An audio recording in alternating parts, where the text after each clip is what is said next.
na kubuniwa kwa tume ya Ombudsman kwa mujibu wa mapendekezo kwenye ripoti ya BBI, na vile utendakazi wa rais wa idara ya mahakama ambaye ametoa hotuba yake hii leo pamoja na tume ya JSC wakipinga kubuniwa kwa tume hiyo, wakisema kwamba huenda ikachangia katika kudhalilishwa kwa idara ya mahakama. Na leo binafsi tunakuuliza wewe, utamkumbuka vipi David Maraga, rais wa idara ya mahakama? Je, utamkumbuka vipi David Maraga ambaye anatarajiwa kustaafu mwezi wa Januari tarehe 12? Utamkumbuka vipi? Tuelekeze kauli zako kupitia nambari 22155 kwenye mtandao wa Twitter ni @ZubeidaKananu, @KTNewsKE ukitumia #Dira Wiki. Leo tuko naye studioni Nick Biketi ambaye ni wakili na pia ni mjuzi wa masuala ya siasa na uongozi, na pia tuko naye Joseph Kioko, mwanauchumi na mtaalamu wa masuala ya siasa na uongozi. Watakuwa wakichangia mjadala huu, lakini vile tungetaka kusikia sauti yako. Karibu sana. Jina langu ni Zubeida Kome. Tuanze matangazo haya kwa taarifa za tanzia. Aliyekuwa waziri wa ustawi wa vyama vya ushirika Joe Nyaga ameaga dunia. Familia yake imethibitisha kwamba amepumzika kutokana na homa ya korona.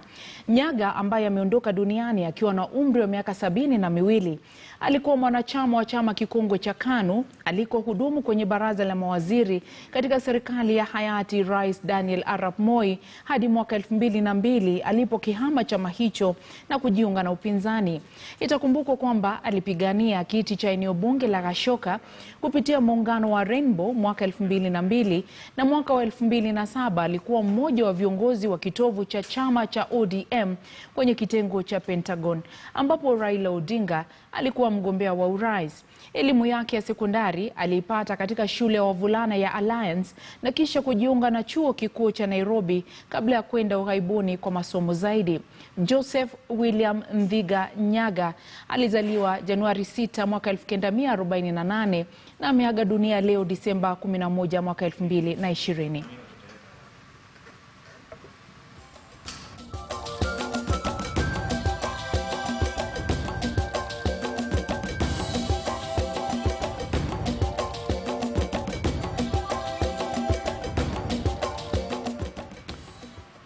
Mtazamaji, tukiwa tungalipo kwenye masuala ya taarifa za tanzia ni kwamba seneta wa Machakos Boniface Kibaka amefariki. Seneta Kabaka alifariki alipokuwa akipokea matibabu katika hospitali ya Nairobi alikokuwa amelazwa akiwa hali mahututi. Viongozi kadhaa wakiwemo kinara wa chama cha Wiper Kalonzo Musyoka na spika wa bunge la Senate Ken Lusaka walifika katika hifadhi ya maiti ya Lee hapa jijini Nairobi kutoa pole zao kwa familia ya mwenda zake. Seneta Kabaka alikuwa akihudumu mhula wake wa kwanza baada ya kuchaguliwa kwa tiketi ya chama cha Uzalendo. Bila shaka ni taarifa za kuvunja moyo, taarifa za tanzia, na tunatoa pole zetu kwa wote waliofikwa na msiba. Jaji mkuu David Maraga amezindua mahakama ya kahawa itakayozishughulikia kesi za washukiwa wa ugaidi katika shughuli yake rasmi ya mwisho kama jaji mkuu. Maraga aliyezungumza katika hafla ya ufunguzi wa mahakama hiyo alisema kuwa koti hiyo itasaidia katika usafirishaji wa washukiwa wa ugaidi kutoka gereza jirani la Kamiti kuelekea mahakamani. Amesema kuwa mahakama hiyo itakuwa muhimu katika kanda ya Afrika Mashariki kusikiza kesi za ugaidi.